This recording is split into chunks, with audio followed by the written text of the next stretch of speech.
Hello मेरे प्यारे बच्चों, स्वागत है आपका अपने YouTube चैनल पर। आशा करती हूँ आप सभी स्वस्थ मस्त और अपनी अपनी पढ़ाई में व्यस्त होंगे। तो बेटा हम लोगों ने अपना पूरा क्लास 10th की हेरिडिटी की सीरीज़ को कर दिया था कंप्लीट। आज हम अपनी एक नई सीरीज़ लेकर आ रहे हैं जो कि होने वाली है human reproduction for class 12। Class 12 का चैप्टर आज हम स्टार्ट करने जा रहे हैं ह्यूमन रिप्रोडक्शन। तो चलिए बिना किसी देरी के अपनी नई सीरीज़ का शुभारंभ करते हैं। बेटा अगर अभी तक आप लोगों ने हमारी क्लास 10th की सीरीज़ नहीं देखी है या फिर हमारी क्लास 12th की फर्स्ट चैप्टर की सीरीज़ नहीं देखी है, then go and check them out. आपको चीज़ें ज़्यादा अच्छे से क्लियर होंगी, ज़्यादा अच्छे से समझ में आएंगी। तो चलिए अब फिलहाल बिना किसी देरी के अपनी नई सीरीज़ को स्टार्ट करते हैं।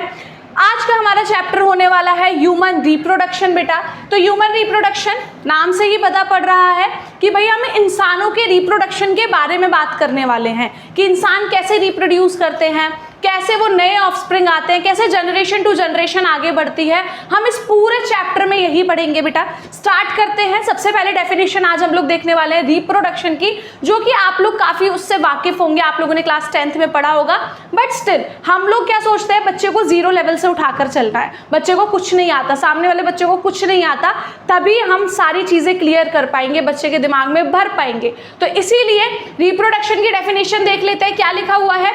It is the process in which living organism produce new organism of their own mankind। मतलब इसके अंदर क्या होगा कि एक ऑर्गेनिज्म रिप्रोड्यूस, री का मतलब फिर से और प्रोड्यूस का मतलब बनाना, फिर से एक नया ऑफस्प्रिंग का प्रोडक्शन करेगा अपने ही जनजातीय। लाइक आप लोगों को तो पता है इंसान का बच्चा इंसान होता है, कुत्ते का बच्चा कुत्ता होता है, बिल्ली का बच्चा बिल्ली होता है। ऐसा तो नहीं किसी इंसान ने किसी कुत्ते को जन्म दिया, नहीं है ना ऐसा, या फिर किसी कुत्ते ने किसी इंसान को जन्म दिया। तो अपने ही जनजाति, लाइक अपनी ही जो स्पीशीज है उसी को एक नई स्पीशीज प्रोड्यूस करना इज कॉल्ड रिप्रोडक्शन। और बेटा यही चलता आ रहा है सदियों से, सालों से, इसीलिए इस अर्थ के ऊपर लाइफ मेंटेन हो पा रही है।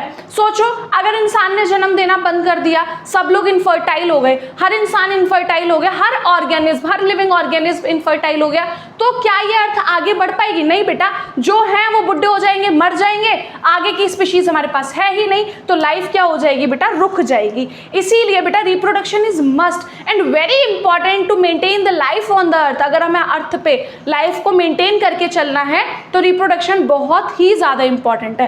क्लियर बच्चा? क्लियर। तो बेटा इस चैप्टर में हम लोग सेक्सुअल रिप्रोडक्शन की बात करेंगे। ऑब्वियसली ह्यूमन बीइंग्स कौन सा रिप्रोडक्शन करते हैं? सेक्सुअल रिप्रोडक्शन करते हैं। अगर अभी तक आप लोगों को पता नहीं है सेक्सुअल रिप्रोडक्शन और असेक्सुअल रिप्रोडक्शन क्या होता है, तो बेटा एक बारी मैंने अपने चैनल पे क्लास 10th में how do we organism reproduce में एक सेपरेट वीडियो बनाया है, असेक्सुअल रिप्रोडक्शन और सेक्सुअल रिप्रोडक्शन। जाओ और उसको क्लियर करके आपका बेसिक क्लियर हो जाएगा, जिससे कि आपको यहाँ पर भी चीज़ें इजीली समझ में आएंगी। ठीक है बेटा, तो सेक्सुअल रिप्रोडक्शन करते हैं तो ऑब्वियसली हम लोगों ने सेक्सुअल रिप्रोडक्शन के बारे में ही पढ़ना है। तो रिप्रोडक्शन के बारे में देख लिया कि क्या होता है रिप्रोडक्शन। अब बेटा रिप्रोड्यूस करना मतलब नए ऑर्गेनिज्म को प्रोड्यूस करना, क्या ये कभी भी हो सकता है? कोई भी इंसान कभी भी कर सकता है रिप्रोडक्शन? नहीं बेटा, एक सर्टेन एज होती है, एक certain life like time period आता है, जिस लाइफ में उस टाइम पीरियड पे ही इंसान क्या कर पाएगा, कैपेबल हो पाएगा अपने आप को रिप्रोड्यूस करने के लिए। और उस लाइफ पीरियड को या फिर उस टाइम पीरियड को हम लोग क्या बोलते हैं?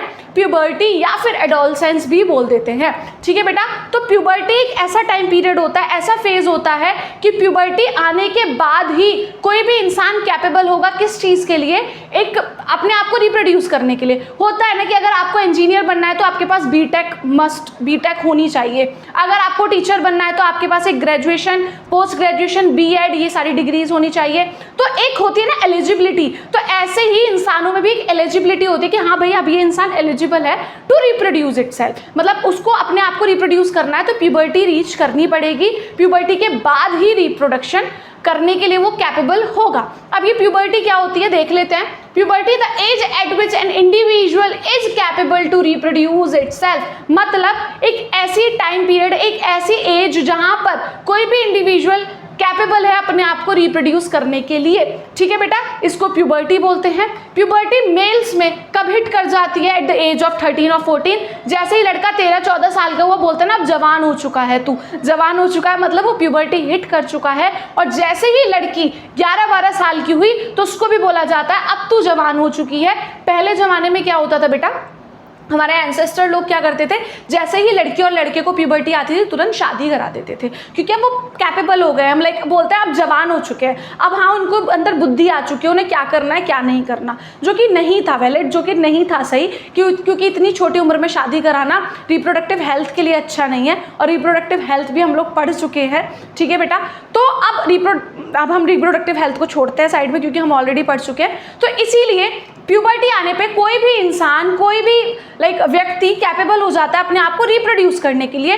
और मेल्स में कब हिट करती है puberty? At the age of 13 और 14, और फीमेल्स के अंदर कब हिट करती है? At the age of 11 and 12। अब बेटा हमको कैसे पता पड़े कि अब हम लोगों को प्यूबर्टी आ चुकी है, हम लोग कैपेबल हो गए हैं रिप्रोड्यूस करने के लिए? तो कैसे पता चलेगा? तो कुछ तो चीज़ें दिखती हैं, कुछ तो सिम्टम्स दिखाई देते हैं, कुछ तो लाइक ऐसे विजिबल होता है अलग से कि हाँ भाई ये इंसान ने प्यूबर्टी हिट कर चुकी है। तो उन चीज़ों के बारे में देख लेते हैं, जैसे मेल्स के अंदर क्या चेंजेस आते हैं और फीमेल्स के अंदर क्या चेंजेस आते हैं। तो मैंने सारे चेंजेस नहीं लिखे हैं, लेकिन कुछ इंपॉर्टेंट चेंजेस लिखे हैं। लेकिन मैंने यहाँ पर एक चेंज नहीं लिखा है जिसकी वजह से ये सारे चेंजेस आते हैं, वो मैं आपको बताऊंगी।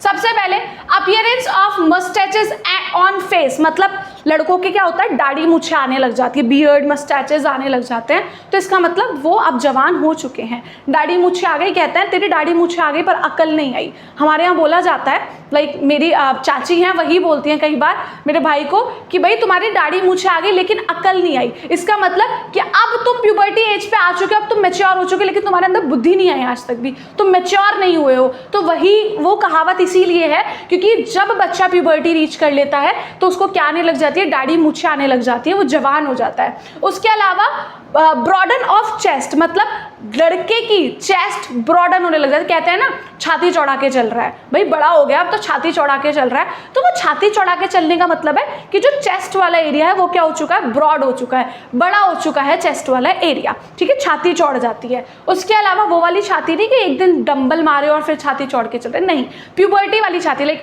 ब्रॉड होने लग जाती है, शोल्डर्स अपने आप ब्रॉड होने लग जाते हैं, क्लियर। उसके अलावा हैवी वॉइस बहुत हैवी हो जाती है लड़कों की, बहुत भारी भारी, एकदम से आवाज़ भारी होती है। लाइक मेरे भाइयों के साथ ऐसे ही हुआ है कि लाइक कल तक वो मुझे नॉर्मल लग रहे थे, आज उनकी वॉइस मुझे हैवी लगने लगी एंड आई थॉट कि ये क्या हो रहा है, but that was normal, it is normal बेटा, क्योंकि प्यूबर्टी जैसे रीच करते वॉइस का वोकल कॉर्ड अपने आप उनकी जो वॉइस है उसको हैवी करने लग जाता है, वॉइस हैवी हो जाती है। अपीयरेंस ऑफ वोकल कॉर्ड, ये मैंने यहाँ नहीं लिखा लेकिन आपको पता होगा कि उनका वोकल कॉर्ड अपीयर होने लग जाता है, बाहर को निकलने लगता है, कंठ जैसा, है ना, जिसको कंठ बोलते हैं हमारे यहाँ। उसके अलावा the next is body become more muscular, like body shoddy बनने लग जाती है, मसल्स, वेन्स का एकदम विजिबल होना स्टार्ट हो जाते हैं, वेन्स उनकी बहुत इजीली विजिबल होने लग जाते हैं, उनके हाथों पे, उनके यहाँ नेक के साइड में, लाइक उनके शोल्डर्स पे वेन्स बहुत ज़्यादा जल्दी विजिबल होती हैं, बॉडी ज़्यादा मस्क्यूलर हो जाती है, एकदम बोलते हैं ना मर्द जैसा, एकदम हट्टा कट्टा लगने लग जाता है लड़का। उसके अलावा hairs growth in armpits and pubic regions, ये बहुत ज़्यादा कॉमन है, कॉमन तो सब चीज़ें हैं लेकिन ये भी क्या आपके जो प्यूबिक एरियाज है, लाइक प्यूबिक एरियाज आप लोगों को पता होगा, और आपकी आर्मपिट्स है ना, मतलब अंडर आर्म्स, यहाँ पर क्या होगा, हेयर ग्रोथ का होना स्टार्ट हो जाता है कि हाँ भाई अब आप बड़े हो गए हो, हेयर ग्रो होने स्टार्ट हो जाएंगे। उसके अलावा अपीयरेंस ऑफ पिंपल्स, पिंपल्स सबके नहीं आते हैं बट हाँ जिनकी ऑयली स्किन है, ऑयल ग्लैंड्स हैं बहुत ज़्यादा, तो उनको पिंपल्स विजिबल होते हैं। ये भी एक प्यूबर्टी का ही पार्ट है कि प्यूबर्टी में पिंपल्स आने लग जाते हैं। उसके अलावा कि रिप्रोडक्टिव ऑर्गन्स एनलार्ज होने लग जाते हैं, उनका साइज इंक्रीमेंट होने लग जाता है, ठीक है। तो ये सभी चीज़ें किसके अंदर आ जाती है, प्यूबर्टी के चेंजेस के अंदर आ जाती है। अगर हम लोग बात करें फीमेल्स की, फीमेल्स के अंदर क्या होता है, मैमरी ग्लैंड्स डेवलप एनलार्ज, मतलब गर्ल्स की जो मैमरी ग्लैंड्स होती है बेटा, मैमरी ग्लैंड्स मतलब यहाँ पर आपको लाइक वी आर मैमल्स, क्योंकि हम लोग अपने बच्चों को फीड कर सकते हैं इसीलिए हमें मैमल्स बोला गया है।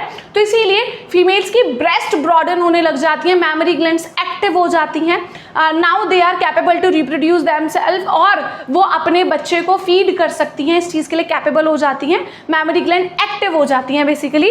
उसके अलावा मेंस्ट्रुअल बिगिन, बेटा मेंस्ट्रुअल सुन के परेशान मत होना क्योंकि हम लोगों को पर्टिकुलर एक पूरा अच्छा खासा टॉपिक पढ़ना है, मेंस्ट्रुअल साइकिल। तो मेंस्ट्रुअल बिगिन बेटा, मेंस्ट्रुअल एक ऐसा फेज होता है जिसके अंदर फीमेल्स को हर 28 डेज में वेजाइना से ब्लीडिंग आती है, तो दिस इज मेंस्ट्रुअल साइकिल, ये हम पढ़ेंगे। तो ये बिगिन हो जाता है फीमेल्स के अंदर, ये आ गया है, मतलब लड़की प्यूबर्टी एज में आ चुकी है। उसके अलावा हेयर ग्रोथ स्टार्ट हो जाती है आर्मपिट्स में और प्यूबिक रीजन्स में। उसके अलावा वॉइस काफ़ी सॉफ्ट हो जाती है, गर्ल्स की प्यारी सी हो जाती है। हाइट रुक जाती है, हाइट इंक्रीमेंट बहुत कम होता है। उसके अलावा क्या होगा, ऑब्वियसली यहाँ पर भी वही चीज़ें होने वाली है, पिंपल्स आने वाले हैं, रिप्रोडक्टिव ऑर्गन्स एनलार्ज होने वाले हैं। तो ये सारे चेंजेस फीमेल्स के अंदर देखे जाते हैं बेटा। तो ये सारे चेंजेस थे जो कि बताते हैं कि हाँ भाई इस बच्चे ने अब प्यूबर्टी रीच कर ली है, ये प्यूबर्टी एज में आ चुका है या फिर आ चुकी है। तो दैट इज़ इट बेटा, ये आज का इंट्रोडक्शन पार्ट हो चुका है ह्यूमन रिप्रोडक्शन का। कल हम लोगों ने पढ़ना, ओवरऑल इस चैप्टर में हम लोगों ने क्या पढ़ना है, सबसे पहले गैमेट फॉर्मेशन पढ़ना है, गैमेट ट्रांसफर पढ़ना है, फर्टिलाइजेशन पढ़ना है। तो ये सारी चीज़ें पढ़नी है। तो कल हम स्टार्ट करेंगे गैमेट फॉर्मेशन। और गैमेट फॉर्मेशन कहाँ होता है, मेल रिप्रोडक्टिव ऑर्गन और फीमेल रिप्रोडक्टिव ऑर्गन में। तो इसलिए कल हम लोग पढ़ेंगे मेल रिप्रोडक्टिव ऑर्गन के बारे में। तो बेटा आज की वीडियो के लिए इतना ही था। तो that is it all about this video. Hopefully everything is clear to you all. If you guys like the video, do like, share and subscribe the channel. Thank you so much for watching.